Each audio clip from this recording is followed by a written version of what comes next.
दोस्तों इस टाइम यानी कि मार्च के महीने से गंधराज के पौधों में काफ़ी अच्छी फ्लावरिंग स्टार्ट होती है जो बराबर गर्मियों तक चलती रहती है। तो ऐसे में क्या आपके पौधों में फूल नहीं आ रहे हैं या जो कलियां बन रही हैं वो फूल में बदलने से पहले ख़राब हो रही हैं? पौधे की पत्तियां भी लगभग सभी पीली सी पड़ी हुई हैं। तो आज के वीडियो में मैं आप लोगों के साथ में शेयर करूँगी कि पौधे को हरा भरा रखने के लिए और ज़्यादा पौधे से लंबे समय तक फ्लावरिंग लेने के लिए किस तरीके से और किन फर्टिलाइज़र्स का आपको इस्तेमाल करना है। नमस्कार दोस्तों, आप सभी का अपने ही चैनल पर एक बार फिर से स्वागत है। तो चलिए दोस्तों वीडियो को स्टार्ट करते हैं। तो गंधराज, जिसे कि गार्डेनिया के नाम से भी जानते हैं, और इसके फूल देखने में काफ़ी खूबसूरत होते हैं। इसके सुगंधित फूल अपनी मनमोहक खुशबू के लिए जाने जाते हैं और इस पर दोस्तों स्प्रिंग सीजन से कलियां बननी स्टार्ट हो जाती हैं, जो कि गर्मी तक बराबर पौधे पर फूल खिलते रहते हैं। इसकी कुछ वैरायटी ऐसी होती हैं जिसमें कि सितंबर और नवंबर के महीने में भी फूल खिलते हैं। गार्डेनिया में दो वैरायटी पाई जाती हैं, पहली देसी होती है और दूसरी हाइब्रिड वैरायटी की होती है। हाइब्रिड वैरायटी का पौधा काफ़ी छोटा रहता है, जिसको आप 10 इंच के गमले में लगाकर काफ़ी आसानी से फ्लावरिंग ले सकते हैं।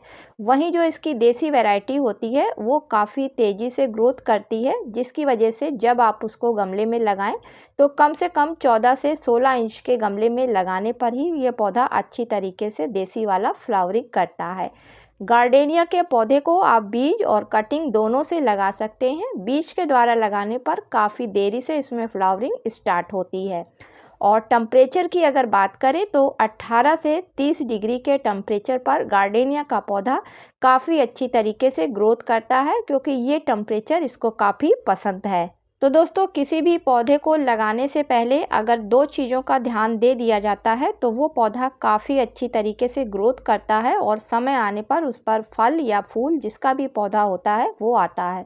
तो पहली चीज़ होती है कि हम उसके लिए किस तरीके से मिट्टी को तैयार कर रहे हैं, यानी कि सॉइल मिक्सचर को तैयार कर रहे हैं। और सॉइल मिक्सचर गार्डेनिया के पौधे के लिए अगर हम बात करें तो सबसे पहले आपको इसमें 2 भाग साफ बगीचे की मिट्टी को लेना होगा। ऐसी मिट्टी जिसमें किसी भी तरीके के कंकड़ पत्थर ना हो। उसके बाद आपको उसमें 1 भाग वर्मी कंपोस्ट खाद या फिर अच्छी सड़ी हुई गोबर की 1 से 2 साल पुरानी खाद को बुरादे के रूप में लेना होगा। तीसरी चीज़ आपको इसमें मिलानी होगी 1 भाग रिवर सैंड। रिवर सैंड अगर आपके पास नहीं है तो आप कोकोपीट को भी मिला सकते हैं। कोकोपीट या रिवर सैंड इसलिए मिट्टी में मिलाया जाता है जिससे कि उसका ड्रेनेज सिस्टम काफ़ी अच्छा रहे, मिट्टी में पानी बिल्कुल भी ना रुकने पाए, क्योंकि गार्डेनिया के पौधे को रुका हुआ पानी बिल्कुल भी पसंद नहीं है। अगर आप 10 इंच के गमले में गार्डेनिया के पौधे को लगा रहे हैं तो दोस्तों इतनी सॉइल मिक्सचर तैयार करने के लिए उसमें आपको 4 चम्मच नीम खली के पाउडर को मिलाना होगा। तो नीम खली का पाउडर जब सॉइल मिक्सचर में मिलाया जाता है तो वो फंगस को कंट्रोल करता है, साथ ही साथ पौधे में नाइट्रोजन और माइक्रोन्यूट्रिएंट्स की कमी को दूर करता है, क्योंकि नीम खली के पाउडर में ये सभी चीज़ें अच्छी मात्रा में पाई जाती हैं। लास्ट में जो आपको इसमें मिलाना है तो दोस्तों मिट्टी को हल्का सा एसिडिक बनाना है, क्योंकि अगर आप काऊ डंग मैन्योर को मिला रहे हैं तो फिर आपको इसको नहीं मिलाना पड़ेगा, और अगर आप वर्मी कंपोस्ट खाद को मिला रहे हैं तो मिट्टी को हल्का सा एसिडिक बनाने के लिए मिलाना पड़ेगा। तो उसके लिए आप आधा सूखा नींबू का छिलका ले लें और उसको अच्छी तरीके से महीन सा पीस लें, या फिर छोटे छोटे टुकड़ों में करके सॉइल मिक्सचर जब बनाते हैं तो उसमें मिला लें, क्योंकि गार्डेनिया के पौधे को हल्की सी एसिडिक मिट्टी पसंद है और ऐसी मिट्टी में इसकी पत्तियां काफ़ी हरी भरी रहती हैं और पौधे पर जो कलियां बनती हैं वो नीचे नहीं झड़ती हैं। अगली चीज़ है दोस्तों कि पौधे को आपको गमले में लगाने के बाद में किस तरीके का टेम्परेचर देना है और कैसी आपको सनलाइट देनी है। तो दोस्तों इसको डायरेक्ट सनलाइट में नहीं रखा जाता है। डायरेक्ट सनलाइट में रखने से गार्डेनिया का पौधे की पत्तियां जो होती हैं वो जलने लगती हैं, जो कलियां बन रही होती हैं वो नीचे काली होकर गिर जाती हैं और पौधे की पत्तियां हल्के पीले रंग की हो जाती हैं। इसलिए हमेशा इसको आंशिक धूप वाली जगह पे रखा जाता है तेज़ धूप से इसको पौधे को बचाना होता है। तरीके से अगर टेम्परेचर की बात करें तो दोस्तों 30 डिग्री टेम्परेचर तक इस पर काफ़ी अच्छी तरीके से फ्लावरिंग स्टार्ट रहती है। लेकिन जैसे ही 30 डिग्री के ऊपर टेम्परेचर जाने लगता है तो पौधे पर जो कलियां बन रही होती हैं या तो वो नीचे गिरने लगती हैं या तो फिर वो पूरी तरीके से फूल में नहीं बदल पाती हैं। इस वजह से इसको आंशिक छाया वाली जगह पे रखना होता है और इतना टेम्परेचर देना होता है, तभी पौधे पर पूरी तरीके से फ्लावरिंग होती है। गार्डेनिया के पौधे के लिए अगर पानी की बात करें तो गार्डेनिया के पौधे को मिट्टी में नमी और ह्यूमिडिटी काफ़ी पसंद है। तो मिट्टी में हमेशा नमी को बनाकर रखना होता है, क्योंकि अगर इसकी मिट्टी ड्राई हो जाती है तो तुरंत इसकी पत्तियां पीली पड़ने लगती हैं और जो कलियां बन रही होती हैं वो नीचे गिरने लगती हैं। इसी तरीके से अगर ह्यूमिडिटी की बात करें तो दोस्तों सुबह और शाम अगर इसको पानी से अच्छी तरीके से नहलाया जाता है तो पौधे की पत्तियां काफ़ी हरी चमकदार रहती हैं और जो कलियां बन रही होती हैं वो कलियां नीचे झड़ती नहीं हैं। लास्ट में चलिए बात करते हैं कि गार्डेनिया के पौधे से अच्छी फ्लावरिंग लेने के लिए आपको कौन सी फर्टिलाइज़र देनी होती है। तो सबसे पहले आपको गमले की मिट्टी की अच्छी तरीके से गुड़ाई कर लेनी होगी। जो भी खरपतवार हों, जो भी सूखी पत्तियां पौधे पर हों या ऐसे कोई डालियां हों जो पौधे पर अब नहीं ज़रूरत है पौधे को, तो उन सभी चीज़ों को पौधे पर से हटा देना है खाद देने से पहले।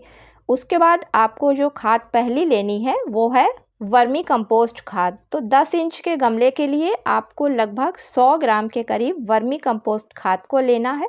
तो वर्मी कंपोस्ट खाद में नाइट्रोजन, फास्फोरस, पोटेशियम के साथ साथ ऐसे माइक्रो न्यूट्रिएंट्स पाए जाते हैं जो कि गार्डेनिया के पौधे को देने से पौधे में नाइट्रोजन की कमी पूरी होती है, जिसकी वजह से पौधे की पत्तियां हरी भरी रहती हैं, साथ ही साथ पौधा काफ़ी मजबूत बना रहता है। दूसरी चीज़, आपको इसमें लगभग 2 छोटे चाय के चम्मच नीम खली का पाउडर लेना है। तो दोस्तों नीम खली का पाउडर देने से मिट्टी में किसी तरीके का फंगस वगैरह नहीं लगता है, साथ ही साथ नीम खली के पाउडर में भी नाइट्रोजन की अच्छी परसेंटेज पाई जाती है, जिसकी वजह से पौधे पर जो पत्तियां होती हैं वो काफ़ी हरी भरी रहती हैं। क्योंकि गार्डेनिया के पौधे में नाइट्रोजन की बहुत जल्दी कमी हो जाती है और जैसे ही कमी होती है तो आपने देखा होगा कि पत्तियां जो होती हैं वो हल्के पीले रंग की होने लगती हैं। इसलिए फर्टिलाइज़र के रूप में आपको पोटेशियम की ज़रूरत पड़ेगी, क्योंकि जब पोटेशियम पौधे को पहुंचता है तो पौधे पर फ्लावरिंग जल्दी और अच्छी तरीके से होती है।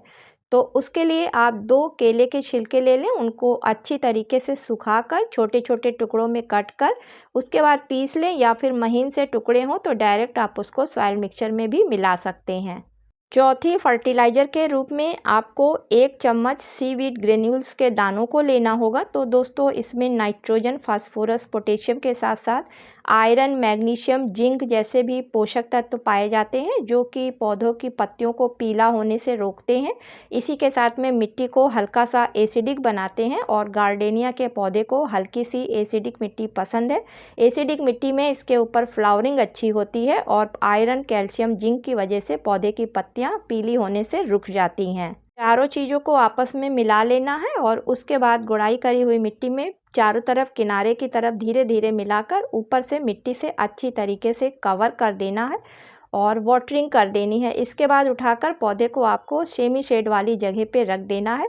दोस्तों सुबह की 1 से 2 घंटे की सिर्फ गार्डेनिया के पौधे को अप्रैल से जून के बीच की धूप दिखाई जाती है। इससे ज़्यादा धूप दिखा देने पर गार्डेनिया के पौधे की पत्तियां जलने लगती हैं और पौधे पर अगर कलियां बन रही होती हैं तो वो कलियां नीचे झड़ जाती हैं। में दोस्तों बात करते हैं कि गार्डेनिया के पौधे की पत्तियां जो हैं वो अक्सर पीले कलर की हो जाती हैं, जबकि गार्डेनिया के पौधे की पत्तियां काफ़ी हरी चमकदार होनी चाहिए।